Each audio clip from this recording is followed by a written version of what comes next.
साबरमती को गांधी जी ने चुना था और उसके बाद देश को बदला। लेकिन आज हम ऐसी जगह आए हैं जिसको साबरमती ने चुना है, साबरमती के लोगों ने चुना है। देखो, मैं तो ये एक वैसे खेडूत परिवार में से आया हुआ हूँ।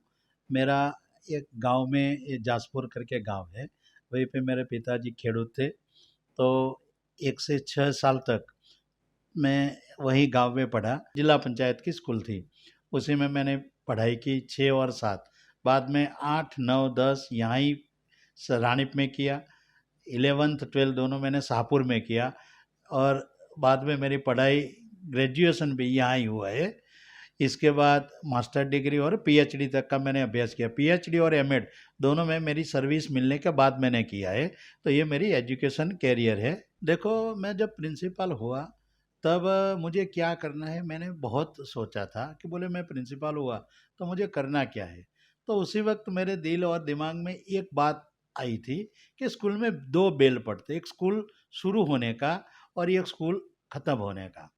जो शुरू होने का बेल है ना, किसी को नहीं गमता, ना बच्चे को ना टीचर को, सबको। और जब ख़त्म होता है ना, वो सबको अच्छा लगता है। तो मैंने सोचा कि मैं ऐसा कर सकता हूँ सबको साथ में लेके कि जो बेल शुरू होने का है ना, वो सबको अच्छी तरह से गमे। और छूटने वाला बेल है ना, बोले अब छूटने का हो गया, अब जाने का हो गया, ऐसा माहौल खड़ा करने की मैंने कोशिश की। नमस्कार, एनजीएन के खास कार्यक्रम नेताजी बोले छे में आपका स्वागत है। मैं अजीत। आज हम एक खास जगह आए हैं।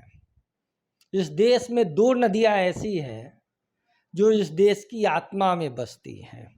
एक गंगा आध्यात्मिक तौर से और दूसरी साबरमती ऐतिहासिक तौर से।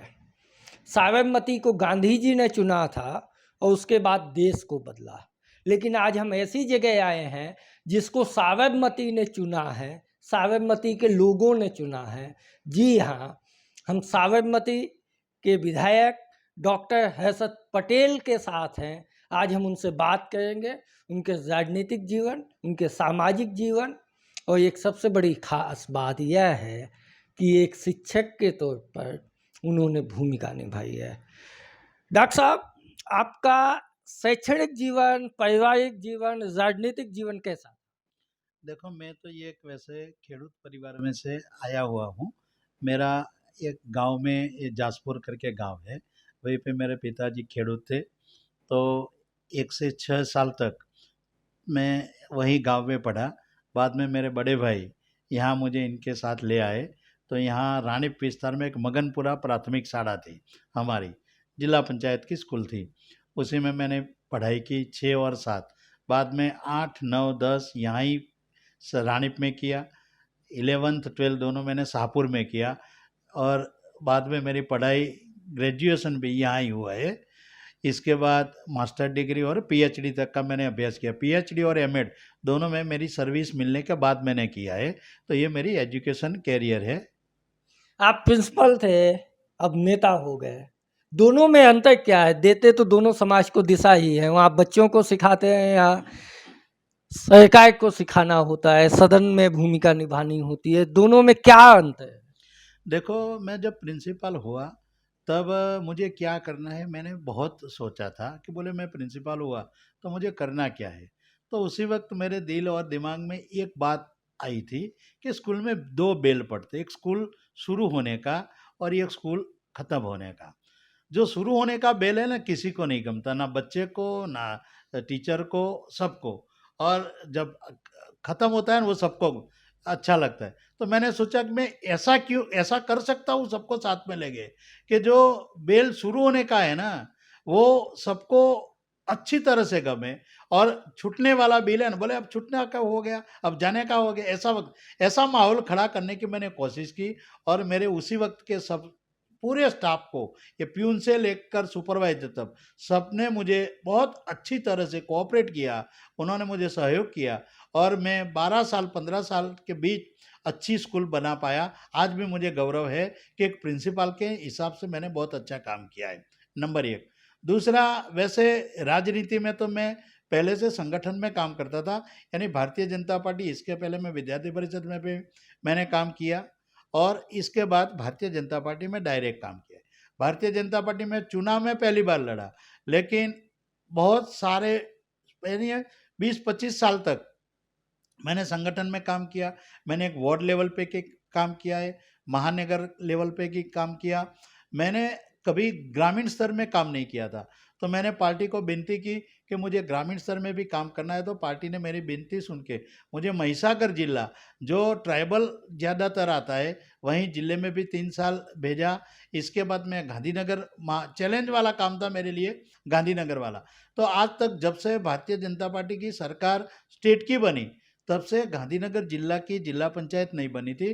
तो मैंने सोचा कि चलो इतना सारा अनुभव है, पार्टी ने इतनी अनुकूलता कर दी है, और प्रभु ने मुझे जो क्षमता शक्ति दी, और परिवार ने मुझे बिल्कुल अनुकूलता कर दी है।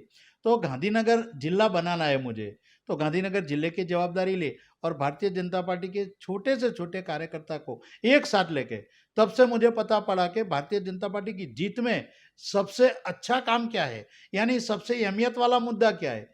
तो भारतीय जनता पार्टी में सबसे जीत में अहमियत वाला मुद्दा ये है कि भारतीय जनता पार्टी के हर बंदे को, हर कार्यकर्ता को कुछ ना कुछ काम दो, काम देने के बाद उसको मार्गदर्शित करो, अगर इसमें कुछ उनको तकलीफ है तो उनको सहयोग करो। तो मुझे लगता है कि भारतीय जनता पार्टी का कार्यकर्ता निश्चित तौर पे उनको जो काम देते हैं उनमें वो परिणाम अच्छी तरह से, हमने नहीं सोचा है, इनसे अधिक लाता है। तो ऐसे मैंने संगठन में काम किया। ज़्यादातर अमित जी इस क्षेत्र में काम करते थे। जब से ये सरखेज विधानसभा पहले तो थी, तो उसी से लेके आज तक मैंने इनसे बहुत करीबी काम किया है, और उन्होंने हमें बहुत सिखाया है कैसे काम करना है, कैसे पब्लिक के पास जाना है, पब्लिक के सारे प्रॉब्लम है तो कैसे जानकर उनका सॉल्यूशन करना है। तो सब सारे ब्यूरोक्रेट्स तो इनके पास भी कैसे जाए, क्या बात करे, तो सब उन्होंने अच्छी तरह के कुछ ऐसे अनुभव से हम बहुत सीखने का मिला है। इसके बाद ये 2022 में मुझे इलेक्शन लड़ने का अवसर पार्टी ने दिया, और साबरमती विधानसभा में मैं 1 लाख से करीब लीड से जीत के आया हूँ। अब मेरी कोशिश ये है कि पार्टी ने मुझे जो तक दी थी, वो मैं विधायक तो बन गया, लेकिन मुझे जिन्होंने विधायक बनाया है, तो अब मेरे पास और कोई भी पार्टी का बंदा पार्टी में खड़ा रहे, वो महानगर पालिका का इलेक्शन हो, विधानसभा का हो या लोकसभा का हो, तो उनको मेरे माध्यम से कुछ ना कुछ सपोर्ट मिले, मेरे वाणी वर्तन व्यवहार से उनको कुछ ऐसी नौबत ना आए कि उनको कुछ फेस करना पड़े। तो ऐसे में हर हमेश कोशिश करता हूँ, और माननीय नरेंद्र भाई ने गुजरात में जो नीतियाँ सुरक्षा और विकास की नीति बना के गए, इसके आधार पर मेरी विधानसभा के सारे मतदाताओं के बीच में रह के इनकी मत जान के इनके लिए ये अभी मैं चुनने के बाद काम कर रहा हूँ। विधानसभा में पहला सत्र गया, आपका पहला सेशन कैसा था, उसका अनुभव कैसा था, क्योंकि आप हाउस में पहली बार गए थे? मैं विधानसभा में पहली बार गया। विधानसभा मैंने एक ही बार देखी थी। जब गया था तो बहुत सारे प्रश्न थे। तो मेरे मन में भी विधानसभा में एक विधायक कैसा होना चाहिए। तो मैं विधानसभा के जो सचिव थे इनके पास मैंने उनका समय लिया, और इनके साथ एक विधायक की क्या-क्या ज़िम्मेदारियाँ आती है, और आज तक गुजरात में सबसे अच्छे कौन-कौन विधायक रहे, ऐसे ही इनकी सूची ली। मैंने उन लोगों के पास जाके क्या करना चाहिए, कैसा करना है, डू एंड डोंट्स सब जानकारी लेके इनसे मैंने मेरी एक सूची बनाई कि ऐसा-ऐसा काम करना है। तब से जाके मैंने विधानसभा में गया, जो विधानसभा में चर्चाएँ होती है, मैं अच्छी तरह से सुनने लगा। सबसे मुझे पहले तो मैंने ये तय किया था कि ज़्यादा से ज़्यादा समय विधानसभा में जब तक मुझे प्राप्त हुए, तो मुझे मूव नहीं करना है, मेरी सीट पर ज़्यादा से ज़्यादा रहना है। तो मैं घंटों तक मेरी सीट पर ही रहा। मेरे साथ मेरे कर्णावती के भी सारे विधायक, हम ऐसे थे कि जब पहली बार आए थे और कुछ सीखने की सबकी तमन्ना थी, सबकी कोशिश थी, तो हमने सबको सुना। हमको कुछ जिम्मेदारी बोलने की, कुछ विधानसभा में विषय रखने की देते थे, तो हमने भी अच्छी तरह से, पुराने लोग ये विषय को समझते थे, विषय क्यों लाया गया, इनको लाने के लिए क्या क्या, जैसे मातृभाषा गुजराती, गुजराती मातृभाषा में नई शिक्षा नीति में पढ़ाई के लिए इनके लिए भी हमें कुछ विचार रखने की तक मिली। और बजट के अंदर मैंने समझा, पहले तो आज तक मुझे पता था कि ये राष्ट्रपति और राज्यपाल का जो अभिभाषण आता है इनके सब लोग विरोध क्यों कर रहे हैं। तो तब मुझे पता पड़ा कि ये इस हिसाब से विरोध पक्ष के विरोध करते हैं कि राज्यपाल और राष्ट्रपति के अभिभाषण में जो सरकार है ना, उन्हें अगली साल में जो जो काम अच्छी तरह से किए इनकी सारी बात इनमें रखते हैं। तो विरोध पक्ष इसमें से कुछ ना कुछ बुराइयों निकाल के, वो तो इनके काम भी है, तो ये मुझे लगता था। लेकिन राज्यपाल के भाषण का जो बिंदु था इसमें भी मुझे कुछ ना कुछ बात रखने की तक मिली। दूसरा, माननीय नारा मंत्री ने बजट सत्र किया, तो बजट सत्र में भी हमको कुछ ना कुछ हमारी ओर से विषय रखने की पार्टी ने और हमारे अध्यक्ष ने हमें तक दी, और हमने इनमें भी अच्छी तरह से हमारा पक्ष रखा। इसके बाद बजट में अंदाज पत्र और खातरी दोनों चीज़ आती है, दोनों में भी हमें कुछ ना कुछ बात रखने की हमें पार्टी ने जिम्मेवारी और हमारे स्पीकर ने भी जिम्मेवारी दी। तो इसके हिसाब से हमने इसमें भी पूरे दिल और दिमाग से विधानसभा में क्षेत्र में अच्छी तरह से काम किया। और आज हमें लगता है कि हमने 15, 20, 25 दिन असेंबली में रह के बाकी के जो लोग हैं ना, इनकी बात सुनी, इनकी पढ़ाई सुनी, और लाइब्रेरी भी बहुत अच्छी और समृद्ध थी। तो कुछ जानकारियाँ हमने लाइब्रेरी में से कलेक्ट करके वो लाइब्रेरियन को भी बता देते थे कि हमें ये चीज़ चाहिए, तो वो भी हमें निकाल के दे देते थे। तो ऐसे हम परस्पर सारे विधायक भोजन के बाद बैठते थे, तो इसमें ये कलम 116 का मतलब क्या, 152 का मतलब क्या, तो ये सब एक दूसरे के साथ परामर्श करके हर की इम्पोर्टेंस जान के हमें क्या करना है, हमारा प्रिविलेज क्या है, हमारी ड्यूटी क्या है, ये हम जान के इसमें आगे बढ़ते थे। आपने ब्यूरोक्रेसी की बात की। माना यह जाता है कि गुजरात में ब्यूरोक्रेसी सरकार पे हावी है, मंत्री पे उसका सेक्रेटरी हावी होता है। एक डेमोक्रेटिक सिस्टम में आप इसको कितना देखते हैं? देखो, ये मेरे अनुभव में तो ये बात नहीं आई। मैं एक विधायक हूँ, विधायक के नाते मेरे मतलब नहीं, आप देखिए ना, बहुत सारे सीनियर ब्यूरोक्रेट्स हैं, के कैलाशनाथन जी और दूसरे बहुत सारे लोग हैं जो रिटायरमेंट होने के बाद भी एक्सटेंशन पे चले हैं, तो उनका इम्पोर्टेंस तो है ना। सही इम्पोर्टेंस है। जो देखो, कोई भी व्यक्ति कुछ ना कुछ जिम्मेवारी में आता है या कोई बंदा उनको जिम्मेवारी देता है, तो इसमें कुछ ना कुछ जो जिम्मेवारी के हिसाब से इनकी सफलता का जो मापदंड होता है ना, इसमें वो उनको सही लगता है कि ये उनको दूँ या इनको दूँ तो ये सही रहेगा। तो इन हिसाब से जो उनको जिम्मेवारी देते हैं, इनकी सफलता के लिए सबको लिए मापदंड रहते हैं, और इसके हिसाब से देने वाला एक होता है, लेने वाला 3 होता है। तो देने वाला सर किसी एक को तो उनको चुनना है, तो वो कुछ मापदंड उन्होंने तय किया होगा, इसमें से सही बंदा है, उनको सही लगता है उसी वक्त पे, बाद में या सही हो या ना हो, लेकिन उसी वक्त पे उन्होंने तय किया है। तो बाकी को दो को ऐसा लगेगा कि नहीं ऐसा हुआ, वो क्रिटिसाइज करके उनके दिल और दिमाग में जो बातें ना हो, सही या गलत बाजार में रख देते हैं। आप शिक्षक थे, गुजरात चुनाव में पेपर लीक एक बड़ा मुद्दा था, एजुकेशन सिस्टम बड़ा मुद्दा था। खासतौर से आम आदमी पार्टी ने गुजरात के एजुकेशन सिस्टम को सवालों के कटघरे में ला के खड़ा कर दिया था, और गवर्नमेंट स्कूल, खासतौर से प्राइमरी स्कूल, वो जीतू भाई के एरिया में भी गए थे, तमाम चीज़ें हुई। आप गुजरात के एजुकेशन सिस्टम को एक एमएलए के तौर पे नहीं, एक टीचर के तौर पे कैसे देखते हैं, खासतौर से गवर्नमेंट एजुकेशन सिस्टम को? देखो, ये सिस्टम के जो कहीं अच्छाई और कहीं बुराई दोनों होते हैं। हमें कुछ अच्छा करना ही है, तो जो जो अच्छा है ना, उनको काफ़ी तरह से सब लोगों के बाद बांटना है, नंबर एक। दूसरा, गलतियां है ना, गलतियां आपस में बैठ के, जो सही नहीं है ना, आपस में बैठ के कि ये सही नहीं है, उसको कैसे हल करे जाए। अगर कंपल्सन नहीं है तो उसको मूव कर दो, कंपल्सन नहीं है तो मूव करो, लेकिन कंपल्सन है तो इसके लिए कुछ ना कुछ ऐसा रास्ता निकालो कि जिसके हिसाब से जो मूल हेतु है ना, वो मूल हेतु चला ना जाए। अभी हुआ है क्या, जैसे आपने पेपर लीक का बात बताई, तो पेपर लीक में क्या होता है कि अभी सारे जो बच्चे हैं ना, वो विद्यार्थी नहीं है, अभी परीक्षार्थी हो गए।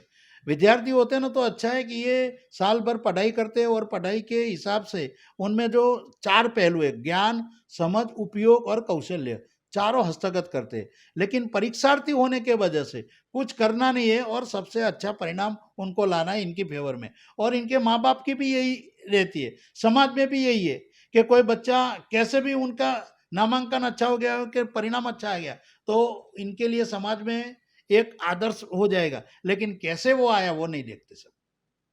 तो ऐसे इजी वे में कोई ऐसा गलत करने का सोच नहीं रहा होता है, लेकिन ऐसे कोई ना कोई सरकमस्टेंसेस हो जाते हैं कि इसमें काट जो बंदा है ना जो गलत करता है वो मजबूर हो जाता है। तो ये मजबूरी, वैसे काम तो गलत ही है, गलत काम गलत ही रहता है, ये वो कोई भी आदमी करे, लेकिन ये गलतियां कम हो इनके लिए सरकार को भी चौकन्ना रहना चाहिए। सरकार में भी सब करते ही है, फिर भी ये इतने सारे कोशिश के बावजूद कोई लोग ऐसे होता है बोले ठीक है अभी ये किया तो भी ऐसा हुआ है, नहीं किया तो भी ऐसा है, तो बाद में 15 दिन जेल में चले जाए, लेकिन अभी सुखी तो हो जाएंगे।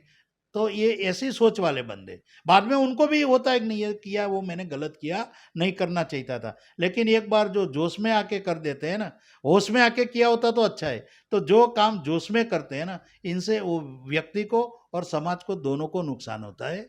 और ऐसी जो आपने जो सवाल किया है ना शिक्षा के बारे में, शिक्षा में जितनी अच्छे बहुत सारी अच्छाइयाँ की है, जब मानो नरेंद्र भाई ने उसी जब वो मुख्यमंत्री थे ना तो द्वारका में शायद गए थे, तो इनके सामने जो ऑडियंस बैठा था उन्होंने सवाल किया था कि इसमें से पढ़ाई किस किस की हुई है।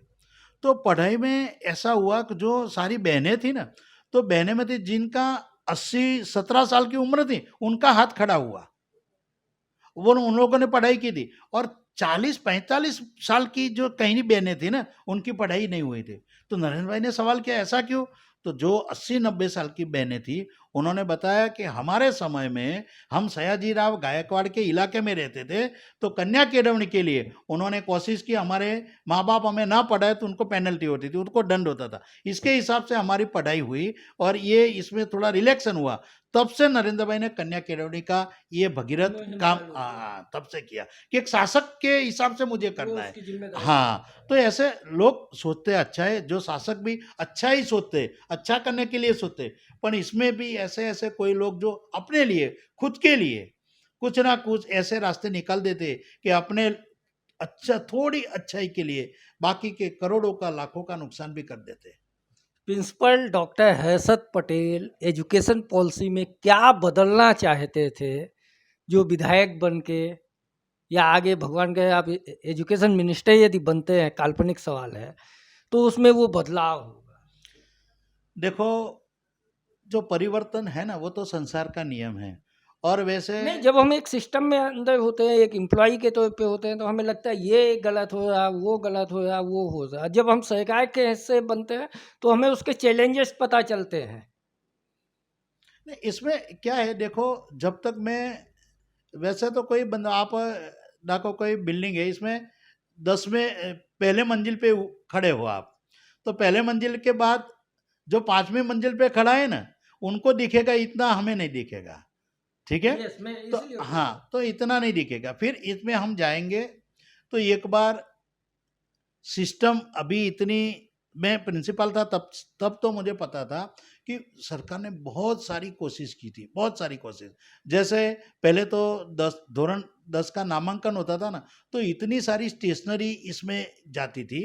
अब नामांकन में एनरोल इतनी अच्छी तरह से होता है कि पेन एक साइन के लिए ही खोलनी पड़ती है, यानी टेक्नोलॉजी का बहुत अच्छी तरह से उपयोग हुआ है इसमें, बहुत अच्छी कोशिश भी हुई है। रिजल्ट कहीं घंटों तक यानी कई दिनों तक नहीं मिलता था, वो दिनों में आ गया, 1 मास में, 2 मास में, 3 मास, तो परीक्षा के दिन ये टेक्नोलॉजी के हिसाब से शिक्षण मंत्री बोलते थे कि इस तारीख पे ये हमारा रिजल्ट का दिन होगा। पहले अखबार में रिजल्ट छपता था। हाँ, पहले तो अखबार में देखने पड़ते, अगर कोई मिसप्रिंट हो गया तो पास हुआ वाला बच्चा सही में पास हुआ, अगर 0 के हिसाब से उनका 9 नंबर जुड़ गया तो पूरा परिवार पूरा टेंशन में रहता था। अब तो बिल्कुल ये सब सारी गलतियां निकल गई।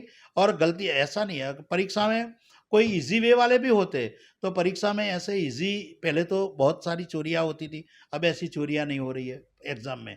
यानी जो स्कॉलर स्टूडेंट है ना उनको अभी जो सिस्टम है ना, इसमें उनको अन्याय होने का और कोई ऐसा गुंजाइश सरकार ने नहीं छोड़ी है। लेकिन सर जब हम बोर्ड के रिजल्ट देखते हैं तो उसमें अंतिम लगातार के रिजल्ट देख लीजिए पिछले कई सालों के, तो उनकी जो टॉप 10 की लिस्ट आती है उसमें गवर्नमेंट स्कूल के बच्चों का नंबर बहुत कम होते हैं। प्राइवेट स्कूल्स हावी है, और ख़ासतौर से जो इंग्लिश मीडियम से स्कूल है गुजरात बोर्ड की ही, उनके बच्चे ज़्यादा टॉप 10 में होते हैं। तो जो क्वालिटी एजुकेशन की बात है, जो डिजिटल एजुकेशन की बात है, उसमें तो हम कहीं ना कहीं पीछे हैं ना सर। जैसे आपने गवर्नमेंट स्कूल में पढ़ा उस समय 90 के पहले तक पूरे देश में हर डिस्ट्रिक्ट में एक गवर्नमेंट स्कूल ऐसी होती थी 10+2 की, जिसमें एडमिशन लेना सब्जेक्ट टू प्राउड होता था। अब वो चीज़ें धीरे धीरे ख़त्म हो रही। ऐसा आप वैसे अभी जो जो स्थितियां हैं ना, इसके हिसाब से आप सही है, लेकिन इस हिसाब से ही नरेंद्र भाई ने कोशिश की कि जो काम करने वाले बंदे हैं ना, उनको कर्मयोगी कहा कि भाई हम कर्मयोगी हैं, हमें जिस काम के लिए तनख्वाह मिलती है इसमें हमें सिर्फ तनख्वाह के लिए काम नहीं करना है। हम जो काम कर रहे हैं ना, इससे अधिक गुना फल समाज को कैसे मिले, ये सोच करनी है। और इनके लिए अभी नरेंद्र भाई की और बाकी के सारे शासकों की अभी कोशिश भी है। और 5-6 साल में मुझे लगेगा कि अभी जो नया जनरेशन है ना, उनको ऐसा लगा है कि देश के लिए कुछ करना है, राष्ट्रभाव इनमें बढ़ा है। और ये बढ़ा हुआ राष्ट्रभाव के हिसाब से अपनी जो ड्यूटी है ना, वो सही तरह से करे, ऐसा उनको भी लगेगा। और सही तरह से करने वाले की समाज में भी एक इमेज है, वो इमेज वाले बंदे हैं ना, उनको समाज भी ऐसे रिस्पेक्ट करते हैं। तो ये सारी, और जो सही ड्यूटी नहीं करते समाज उसको निगलेक्ट भी करता है, उनका परिवार भी उनको निगलेक्ट करता है। तो ये जो परिस्थितियां निर्माण हुई है ना, तो परिस्थितियां में अच्छी काम करने वालों की समाज में स्वीकृति ज़्यादा बढ़ेगी। और वो ज़्यादा बढ़ेगी इस हिसाब से। आपका जो सवाल है ना कि भाई जो गवर्नमेंट स्कूल है जहाँ तनख्वाह ज़्यादा है, वो स्कूल ऐसी है जहाँ तनख्वाह भी कम है, फिर भी उनकी जो रिजल्ट है ना, ये बहुत अच्छी है। तो इसका 2-3 वैसे तो जो स्कूल है ना, प्राइवेट स्कूल, इसमें कोई ऐसा बंदा है कि जो हर तरह से यहाँ मॉनिटर कर। हाँ मॉनिटरिंग करता है।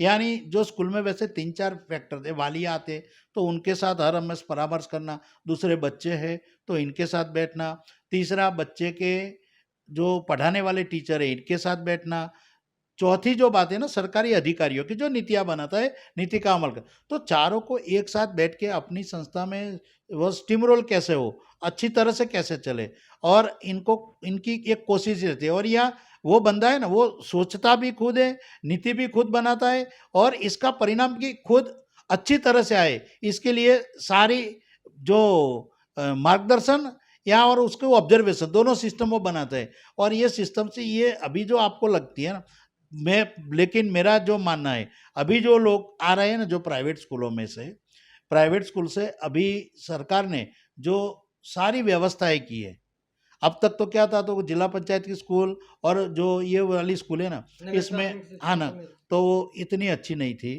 तो बच्चा भी वैसे नहीं जाता, पढ़ाई अच्छी होती पर नहीं जाता है, तो उनका मन भी नहीं उनमें पेरेंट्स लगता। का भी इन्वॉल्वमेंट इतना नहीं होता जितना प्राइवेट स्कूल में पेरेंट्स का इन्वॉल्वमेंट होता है। गवर्नमेंट स्कूल का पेरेंट्स भी वो अपने बच्चों को स्कूल भेजता है। एक कहावत है गुजरात में, जमाओ माटे साला जवानों। नहीं ये ऐसा तो नहीं है। अभी तो आप एनरोलमेंट से कहीं देखो, तो आज मैं जाके आया, मैं 2 स्कूल में जाके आया, तो एक स्कूल वो हमारी चांदखेड़ा में थी, इनमें 30 बच्चे को आज एनरोल करवा करवा के आया, दूसरी स्कूल में 31 एनरोल करवा के आया। और अभी मेरी प्राइवेट स्कूल है ना, वहीं मैं गया, तो वहीं पहली कक्षा में 12 स्टूडेंट थे। वो सोच रहे थे, बोले नई शिक्षा नीति आई है, तो शिक्षा नीति के वजह से हुआ है, तब तक मुझे भी लगा। लेकिन मैं दोनों स्कूल में जाके आया, तो एक में 30 और एक में 31 बच्चे जो प्राइवेट स्कूल में नहीं गए और ये वहाँ पे आए। यानी जो आपने सवाल किया ना कि वाली की भी सोच अभी बदल रही है, और इनका इंफ्रास्ट्रक्चर भी एक इनमें कुछ ना कुछ वजूद रखता है। आप एबीवीपी में से करियर चालू किया। जब हम स्टूडेंट मूवमेंट को देखते हैं, देश के तमाम बड़े आंदोलन कॉलेजों में जन्म लिए, आपके यहाँ एलडी कॉलेज से एक आंदोलन होता है, वो पूरे बिहार से फिर जेपी आंदोलन में बदल जाता है। अब स्टूडेंट मूवमेंट में वो पोटेंशियल नहीं बचा। तमाम पार्टी की जो स्टूडेंट विंग है, एबीवीपी हो, एनएसयूआई हो, एआईएसएफ हो, वो लगभग लगभग कैंपस तक सीमित हो गए। देखो ये भी पहले तो यूनिवर्सिटी से ही नेता आते थे ना।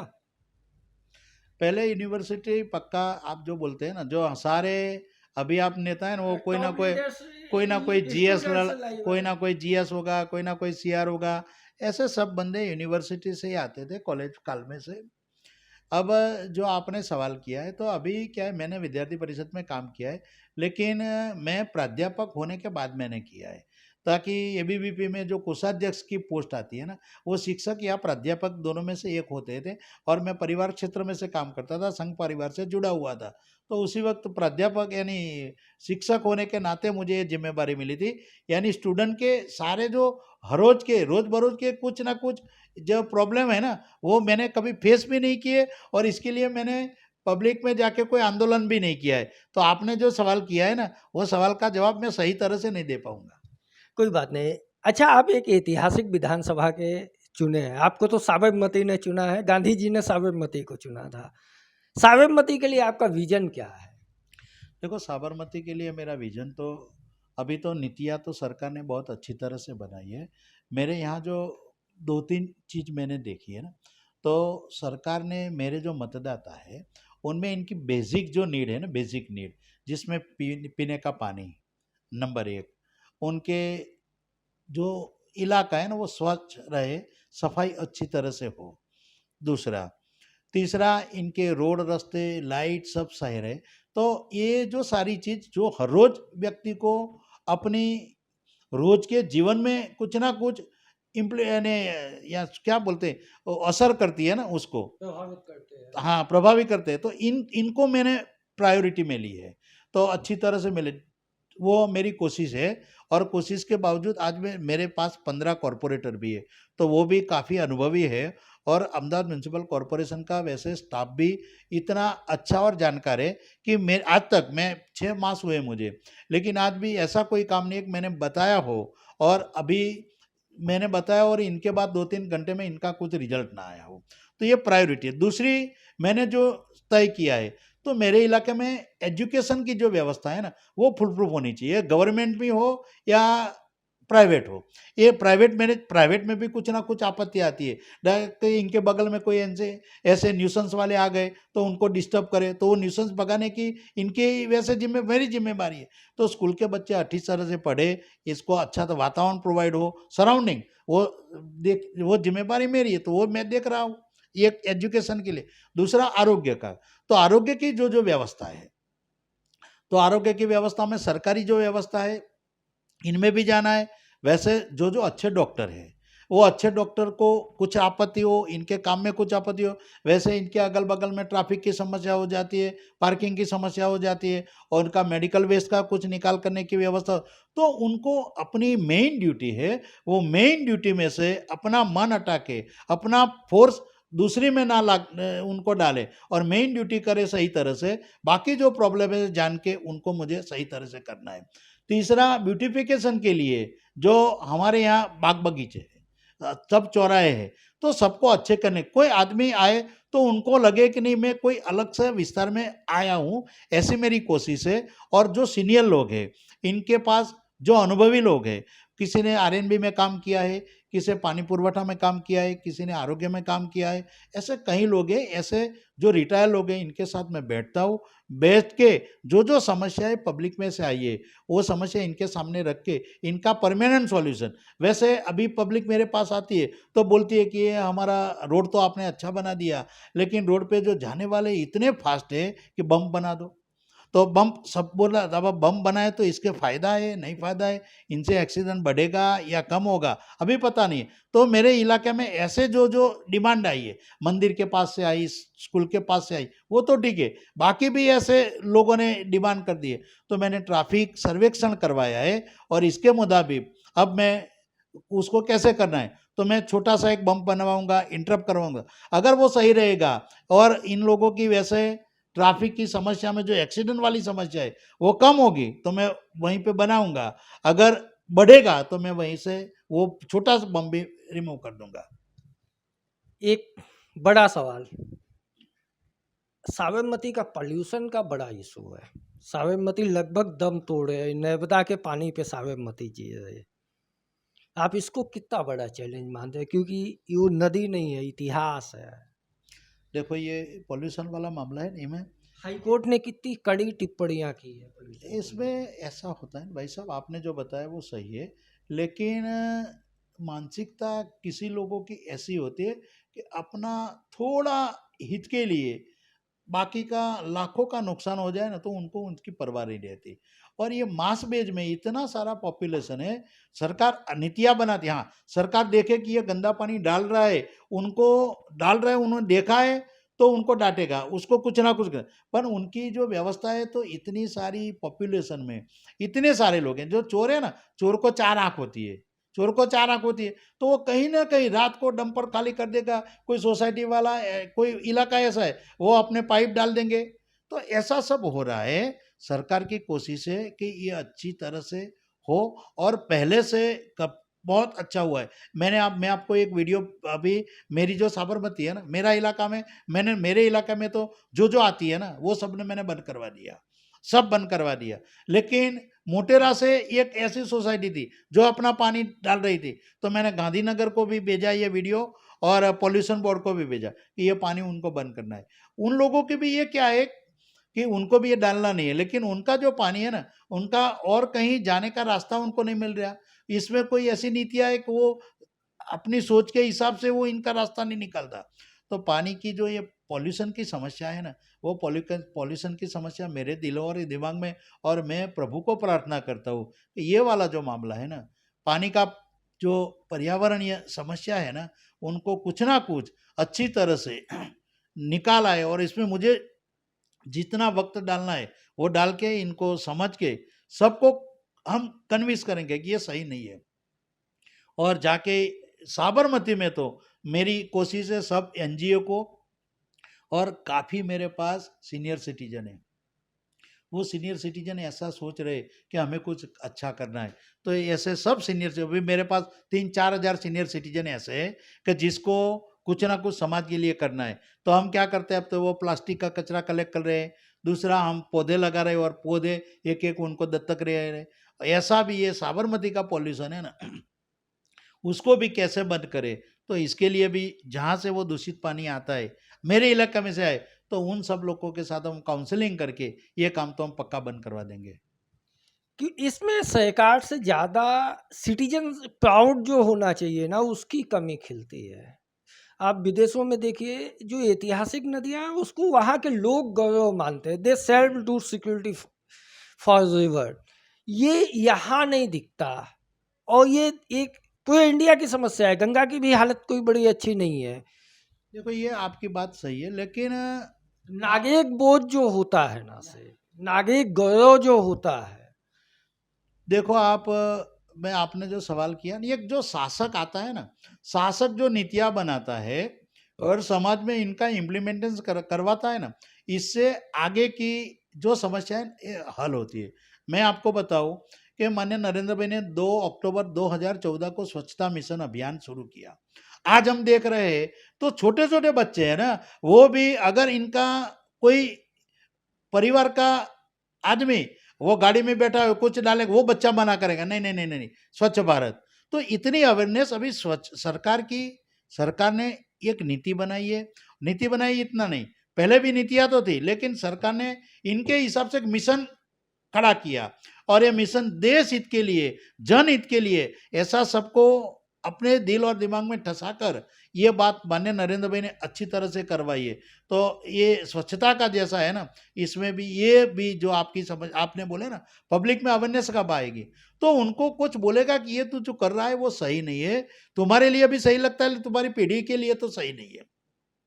तो जब उनको पता पड़े, मैं देखो, मैं मेरे लिए कुछ कर सकता हूँ और मैं कुछ सह भी लेता हूँ, लेकिन मुझे बोला तुम्हारा बच्चा को ये हुआ है, तो मैं ऐसे आकड़ विकड़ हो जाता हूँ। तो ये उनको गोवत्स न्याय बोलते हैं। अगर गाय को किसी कहाँ ले जानी है तो हम गाय को नहीं ले जाए, लेकिन उसके बछड़े को ले जाए। तो इनके बच्चे को, जो भावी पीढ़ी है ना, भावी पीढ़ी के लिए हमें क्या करना है, पानी बचाना है इनके लिए। तो वैसे अभी देखो रिचार्जिंग वेल काफ़ी अच्छे हो गए। अभी एसटीपी का भी जहाँ जहाँ जो तालाब थे, वो तालाबों में एसटीपी जो प्रदूषित पानी जाते थे उनको भी निकाल के, यानी सबके अवेयरनेस भी आई। और अभी तो सारी सोसाइटियाँ, मैं मेरे इलाके में ऐसी 30-40 सोसाइटियाँ मेरे पास आई है कि हमारी सोसाइटी इतनी बड़ी है, इतना बड़ा कॉमन प्लॉट है, हमारा पानी बाहर जा रहा है, तो उनको हमें भूगर्भ में डालना है, आप क्या करो। तो हमने ऐसी सबको, वैसे उनको पैसा ही भी नहीं डालना है। सरकार ने भी अभी कोई अच्छी एक योजना लाई, और एक एनजीओ अहमदाबाद में तो पूरा पैसा 20% वो एनजीओ डालेंगी और 80% सरकार डालेंगी। तो सरकार की जो इच्छा शक्ति है ना, ये कोई भी तरीके, अभी स्वच्छता में तो हम देख ही रहे हैं, ऐसी सब जगह पर हो जाएगी। और हम तो उम्मीद रखते हैं और हमारी कोशिश भी रहेगी कि जो अच्छा है उसको बढ़ावा करें, और जो बुरा है वो हम अब चुनेंगे या नहीं चुनेंगे ये सोच के उनको मना नहीं करेंगे। वो क्या मानेगा, हम उसको मना कर दो, इसकी इतनी स्वार्थी बात पर, इतनी हमारे खुद की सोच पर हम उसको सही वक्त पर सही बात नहीं बताएंगे तो इन फ्यूचर सबको नुकसान होगा। तो सही वक्त पर सही बात उनको बतानी है, चाहे उसी क्षण वो हमसे नाराज क्यों हो। डॉक्टर हर्षद पटेल की हॉबी क्या है? वैसे तो मैं एक बहुत गरीब परिवार में से बड़ा हुआ हूँ। हॉबी तो पहले तो अच्छी तरह से खेलना, मेरी दौड़ बहुत अच्छी थी। मैं उसी वक्त भी 12-13 सेकंड में 100 मीटर कवर कर लेता था। लेकिन कोई ऐसा परिवार में था ना कि मुझे कुछ आगे बढ़ाए, तो वो तो नहीं हो पाया मुझसे। मैं एक अच्छा कबड्डी भी खेल लेता था, इसमें तो नहीं हुआ। मैं अच्छा गा भी लेता हूँ तो इसमें भी जानकारी के अभाव से नहीं डेवलप हुआ। बाद में इजी वे में मैंने बोला चलो भाई, हमें कुछ ना कुछ तो ऐसी आदत डालनी है कि जिससे हमारे कोई समय ऐसा आया जिसमें हमको टिकना है। तो मेरी हॉबी मैंने ये बढ़ाई रीडिंग में। मैंने अच्छी अच्छी किताबें पढ़ने का, और हमारे जो सारे धर्म पुस्तक है उनको पढ़ाई किया, और मैंने अच्छी तरह से, मेरा अभी आज भी ये मेरी हॉबी रीडिंग है। आज भी मैं घंटे 2 घंटे पढ़ के ही सोता हूँ। ये राजनीति की दौड़ में हर्षद पटेल कैबिनेट में अपने को कब देखते हैं?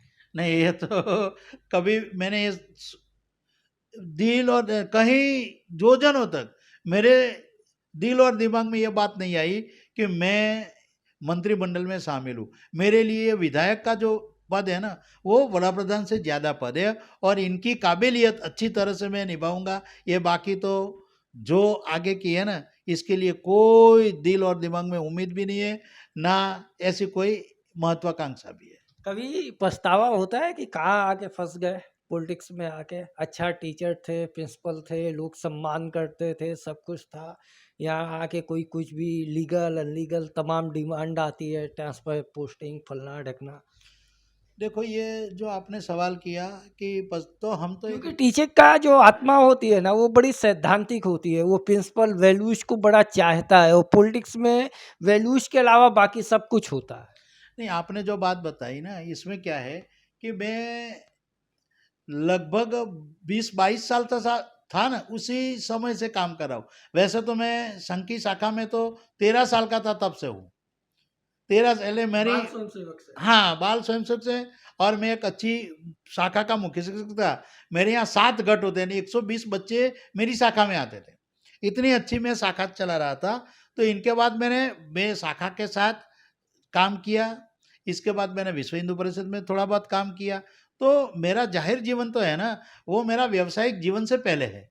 तो भाजपा, राजनीति, ये सब परिवार क्षेत्र है, तो कुछ ना कुछ एक दूसरे के साथ संकलन में रहते हैं।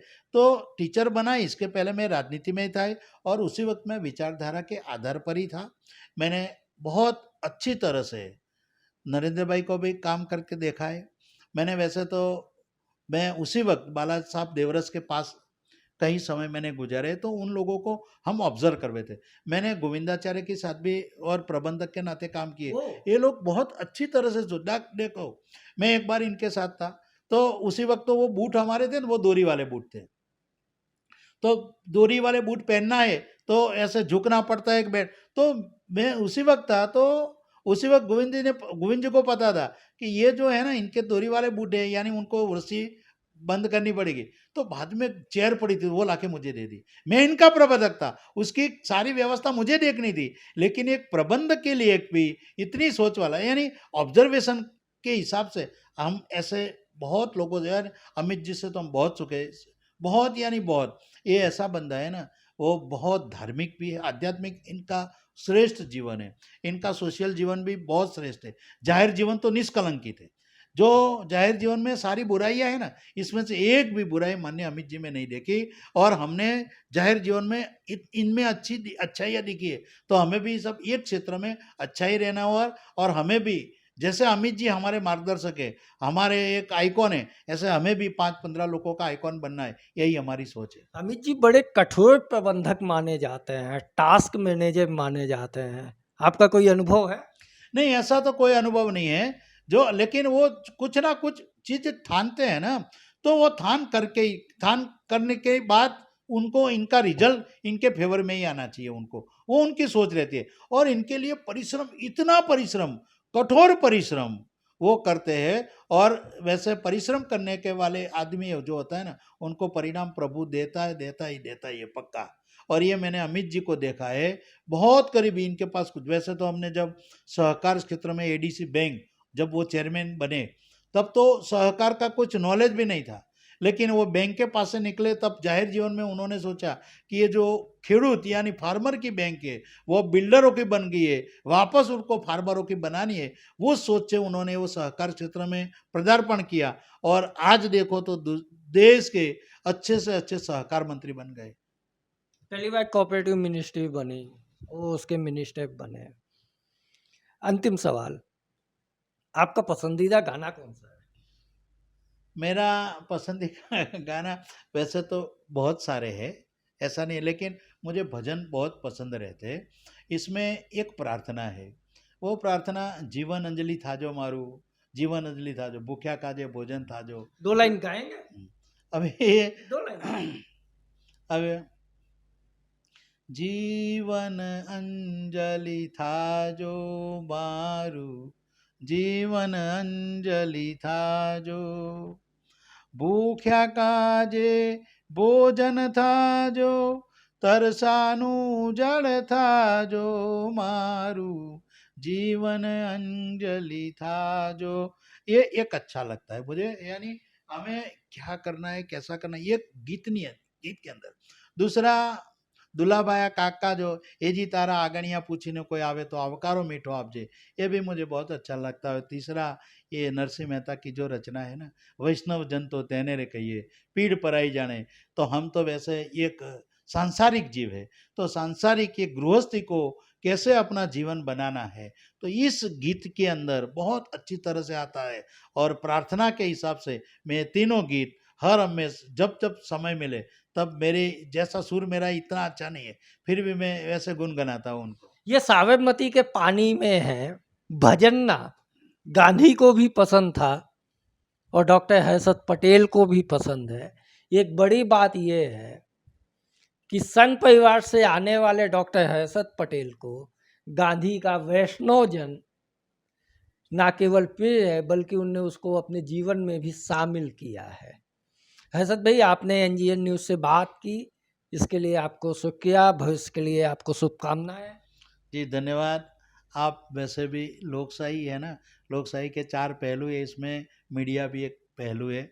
मेरी तो आज पहली बार ये आपसे भेंट हो रही है, और मेरे दिल और दिमाग में जो बात है ना, वो मैंने आपके सामने रखी है। आपकी चैनल के माध्यम से माननीय नरेंद्र भाई, अमित भाई ने देश के लिए जो कुछ काम किए, वो देश हित के, ये जनधन योजना हो, आयुष्मान भारत हो, सब योजना हर लाभार्थी को मिले। और मेरे जो साबरमती क्षेत्र है, ऐसा कोई बंदा होगा जिनको इस योजना में लाभार्थी और वो लाभ ना मिलता हो, तो मेरे कार्यालय पे आके मुझे मिलेगा, तो मैं अवश्य ये सारी जो 56 योजनाएं हमारी सेवा सेतु की, उनको मैं सही तरह से आपकी चैनल के माध्यम से मेरे सारे मतदाताओं को करबद्ध विनती करता हूँ कि आप मेरे पास आइए और मेरा इस्तेमाल करके आपके जीवन में जो जो योजनाएं बनी है उनका लाभ लीजिए। धन्यवाद।